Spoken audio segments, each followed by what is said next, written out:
शांत और सहज भाव से अपने प्यारे परमेश्वर से निवेदन करें, कभी दर्द भरे दिल के साथ, कभी धन्यवाद की मुद्रा में। अधिकांश रूप से हमें प्रार्थना करने के लिए अपने चेहरे पर प्रसन्नता का, आनंद का भाव लेकर, उसकी कृपाओं को याद करके, आभार व्यक्त करते हुए जो आप मांगना चाहते हैं उसके लिए उससे पहले दी गई चीजों के प्रति धन्यवाद करके फिर अगली चीज के लिए प्रार्थना करना। और शिकायत के लहजे में कभी भी प्रार्थना नहीं करना कि इसको इतना ज्यादा क्यों दिया और मुझे कम क्यों दिया, क्योंकि इससे तो आप उसके न्याय पर प्रश्न उठा रहे हैं कि भगवान आपको देना नहीं आता, आप समझदार नहीं हो, मेरी समझ से काम करो। ऐसे में कोई देगा? आप कहो कि आपकी कृपा में कमी नहीं है, आपने देने में कसर नहीं छोड़ी, इतना कुछ तूने दिया है, हर चीज के लिए धन्यवाद करूं। एक जन्म भी कम पड़ जाए, अनेक जन्म लेकर भी तेरा धन्यवाद करूं तो भी कम ही पड़ेगा। तेरी कृपाएं बहुत है, अनंत है, अनंत है। और तेरी कृपा मुझ तक और पहुंच जाए, ये और मांगना चाहता हूं, इतनी कृपाओं के साथ ये और चाहता हूं। और तू ही मेरा सगा है, तू ही सखा है, तू ही मेरा पिता, तू ही माँ, तू ही जीवन धन, तू ही मेरा सर्वस्व, सब कुछ तो तू ही है। और जो मैं चाहता हूं वो मिलने के बाद मेरे जीवन में एक खुशी की तरंग आएगी, वो खुशी की तरंग तुझसे चाहता हूं। ये जिंदगी आसान हो, पर मैं ये नहीं कहता कि मुझे जीवन में जितने भी रास्ते मिले हैं वो सारे टेढ़े मेढ़े हैं तो उन्हें आसान कर। मेरा तो निवेदन यही है कि जिंदगी के टेढ़े मेढ़े रास्तों पर आसानी से चलना आ जाए, बस ये आशीर्वाद तो दे मुझे। ये नहीं कहता कि जिंदगी है उलझने ही उलझने हैं, तो आ और उलझने सुलझा। नहीं, मेरी चाहत तो यह है कि वो बुद्धि दे कि जिससे उलझने सुलझा सकूं। मैं तुझसे नहीं कहूं कि तू सुलझा, तेरा बेटा ही इतना लायक बन जाए कि अपनी भी उलझने सुलझाए, दूसरों की भी उलझने सुलझा सके। तो मुझे सिखा और सशक्त बना। और ध्यान रखिए कि जिंदगी अपने कंधों पर जी जा सकती है, दूसरों के कंधों पर नहीं। दूसरों के कंधों पर तो मुर्दे ढोए जा सकते हैं, अर्थियां ढोई जा सकती हैं, जिंदगी नहीं ढोई जा सकती। जिंदगी तो अपने कंधों पर ही आप जी सकते हैं, अपने बल पर ही जिंदगी जी सकते हैं, अपनी शक्ति से ही आप जीवन का सामना कर सकते हैं। निर्बलता के लिए जगह नहीं। सबसे पहले अगर सबल बनना चाहते हैं तो अपने मन को सबल बनाइए। अगर आपका मन सबल है तो आपके चारों तरफ की परिस्थितियां भी सबल हो जाएंगी। पहले अंदर जीतना सीखिए, तभी आप बाहर जीतोगे। इसलिए पहले मन को मजबूत करिए तो बाहर भी बात बनेगी। तो प्रार्थनाएं भी आपकी सबल होनी चाहिए। कमजोर प्रार्थनाएं कभी मत करो। और ध्यान रखिए, हम सब के जीवन के लिए जो सबसे आवश्यक चीज है, इस कलयुग के प्रारंभ होने से पहले द्वापर युग में कृष्ण अपना अवतार लेकर आए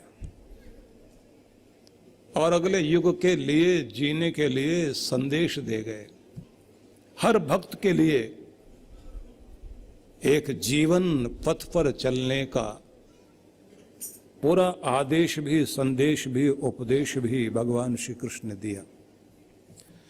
और आप लोग जानते हैं कि भगवान श्री कृष्ण अवतार ही नहीं, वो संपूर्णता के प्रतीक हैं।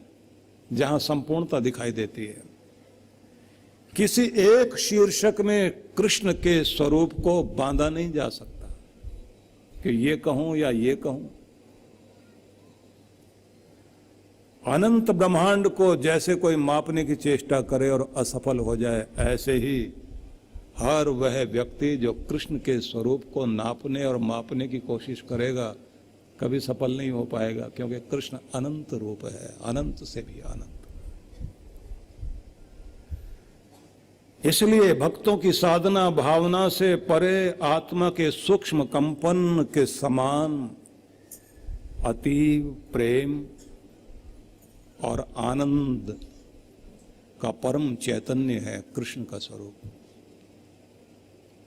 जब आप श्रद्धा भाव के साथ ये चिंतन करते हैं कि कैसे जिएं, कैसे चलें, क्या करें, क्या नहीं करें, क्या जीवन में होना चाहिए, किससे दिशा लें, तो दिशा के लिए कुछ और पकड़ने की जरूरत नहीं। कृष्ण भगवान की गीता को पकड़ने की चेष्टा कीजिए, क्योंकि उसमें अमृत भरा पड़ा है।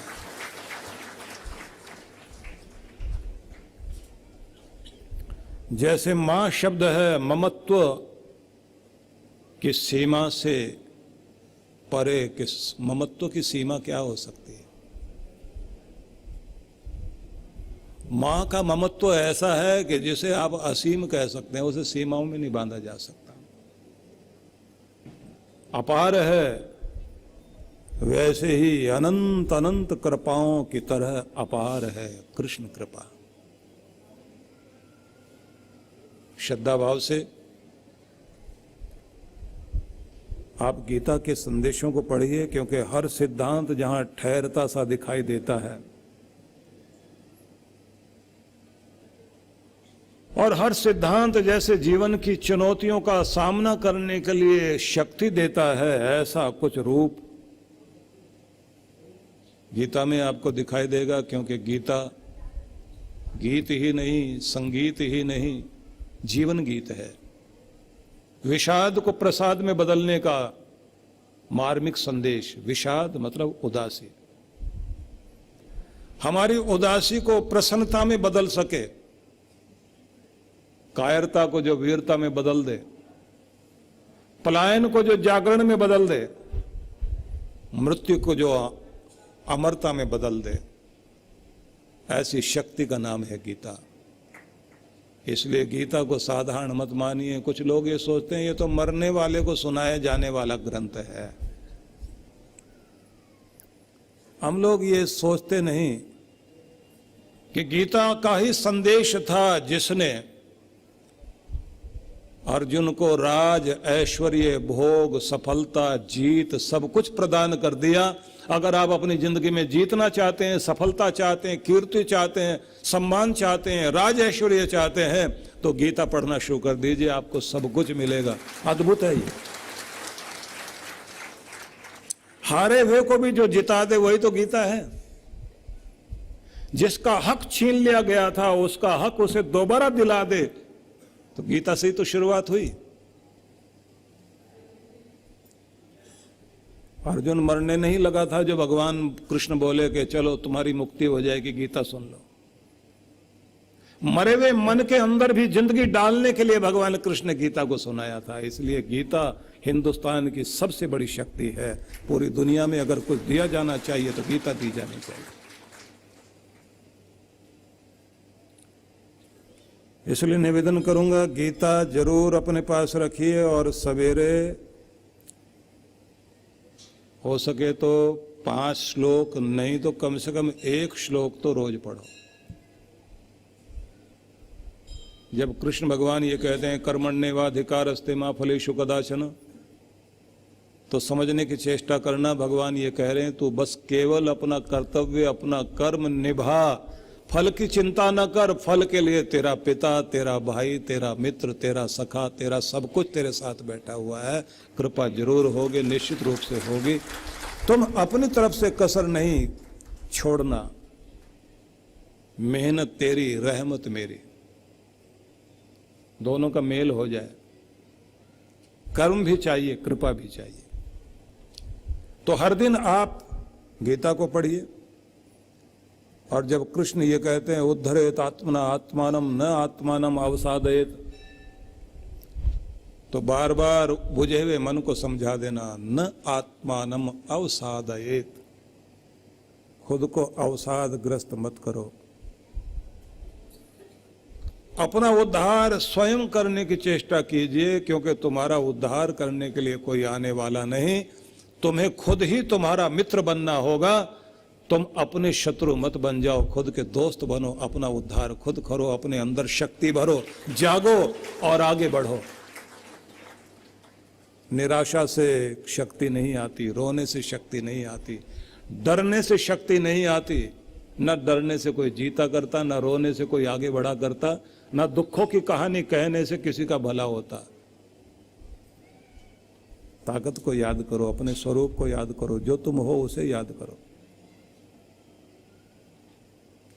जब कृष्ण ये कहते हैं माम अनुस्मर युध्य च, मुझे याद कर और संघर्ष कर,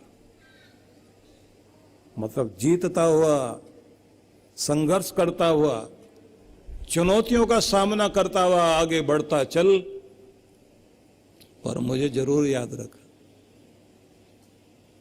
कृष्ण जब कहते हैं मुझे याद रख, तो उसका मतलब है कि ये भी याद रख मैं भी हूं, सिर्फ तू ही नहीं है, मैं भी तेरे साथ हूं, मैं तेरे साथ चल रहा हूं। तो संघर्ष कर, तो कर्म कर, तो पुरुषार्थ कर, तेरे साथ तेरा प्रभु खड़ा हुआ, तेरे साथ तेरा भगवान खड़ा हुआ। लेकिन एक मजे की बात आपने देखी है कि कृष्ण भगवान अर्जुन के रथ में बैठे जरूर हैं, लेकिन उसके लिए लड़ नहीं रहे हैं। आपके भी दिल के अंदर भगवान बैठे हुए हैं, लेकिन लड़ते नहीं हैं। वो कहते हैं तू ही लड़ेगा, मैं तो तेरे साथ हूं। मतलब क्या हुआ इसका? कर्म तो हमें खुद ही अपना करना है, भले ही हमारे रथ पर भगवान भी क्यों ना बैठे हो, लेकिन अगर हम सही दिशा में चलेंगे तो प्रभु की कृपा आपके साथ में जरूर रहेगी। और जब ये कहते हैं कृष्ण अद्वेष्टा सर्वभूतानां मैत्र करुण एव च, तब वो ये दर्शा देते हैं कि मेरे प्रिय भक्तों की पहचान क्या है, जिन्हें मैं प्रेम करता हूं उनकी पहचान क्या है। गीता के 12वें अध्याय के अमृताष्टकम को आप पढ़िए, जहां 8 श्लोक हैं जिनको अमृताष्टकम कहा जाता है। 8 अमृत कण हैं जिसमें भक्तों की पहचान बताई भगवान श्री कृष्ण ने। जो बैर रहित है, प्रेम से भरा हुआ, अद्वेष्टा सर्वभूतानां, प्राणी मात्र के प्रति जिसके अंदर प्रेम है, मैत्र करुण एव च, मित्रता से भरा हुआ मनुष्य, और जिसके अंदर करुणा प्रवाहित होती हो, दया। धर्म का अगर स्वरूप समझने की चेष्टा हम करें तो एक ही बात ध्यान में रख लीजिए, जिसके हृदय में दया है तो समझ लेना वो आदमी धार्मिक है, जो निर्दयी है वो भगवान से दूर है। इसलिए आपके अंदर दया पहले होनी चाहिए। दयालु व्यक्ति को दूसरे के आंसू बर्दाश्त नहीं होते, उसकी पीड़ा बर्दाश्त नहीं होती। किसी का बहता हुआ खून देखे उसे तरस जरूर आता है। ऐसा व्यक्ति दूसरे को ठगने में कभी रुचि नहीं लेगा। वे लोग जो खाने पीने की चीजों से लेकर के हर चीज में मिलावट कर रहे हैं, जरा सोच के देखिए। थोड़े से पैसे कमाने के चक्कर में जब वो दूसरों के बच्चों के लिए हानिकारक पदार्थ देते हैं तो कितने निर्दयी हो जाते होंगे। समाज का विकृत रूप देखने को मिलता है, क्योंकि धर्म का वास्तविक रूप लोगों तक नहीं पहुंचा है।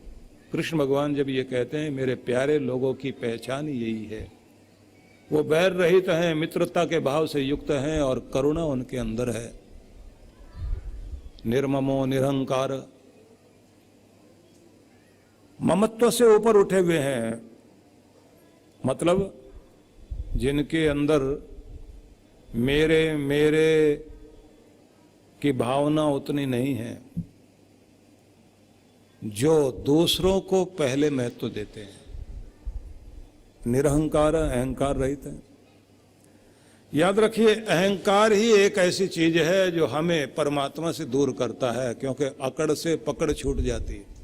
जितनी जितनी अकड़ आती जाती है उतनी उतनी हमारी भक्ति में, परमात्मा में, आनंद में जो पकड़ थी हमारी वो छूट जाएगी। अकड़ने वाला अकेला ही रह जाता है, क्योंकि नम्रता ही इंसान को ऊंचाई पर लेकर जाती है। भगवान को सब कुछ बर्दाश्त है, लेकिन किसी की अकड़ बर्दाश्त नहीं है, बिल्कुल भी बर्दाश्त नहीं है। जैसे ही अहंकार आना शुरू होता है तो समझ लेना चाहिए पतन शुरू हो गया, लिफ्ट का बटन दब गया, अब ऊपर से नीचे आएगी। नम्रता आई तो बटन ऊपर की तरफ के लिए दबा है, धीरे धीरे आदमी ऊपर जाएगा। इसलिए ध्यान रखना, अगर योग्यता आपको स्थान देगी तो नम्रता ही आपको मान देगी। योग्यता से आप अपना स्थान बनाते हैं, लेकिन सम्मान तो नम्रता से आता है। नवजीवन साधना। क्या नकारात्मक विचारों को मन में आने ही न दें? ये हमारे वश में है? क्या तनाव की जड़ें मन में उपजेंगी ही नहीं? अगर निरंतर ध्यान साधना को जीवन में शामिल कर लिया जाए, आध्यात्मिक जगत में परमात्मा की अनुभूति के साथ क्या सांसारिक जगत में भी प्रसन्नता, सफलता, संबंधों में आत्मीयता, धन ऐश्वर्य का सपना सच करती है नवजीवन साधना?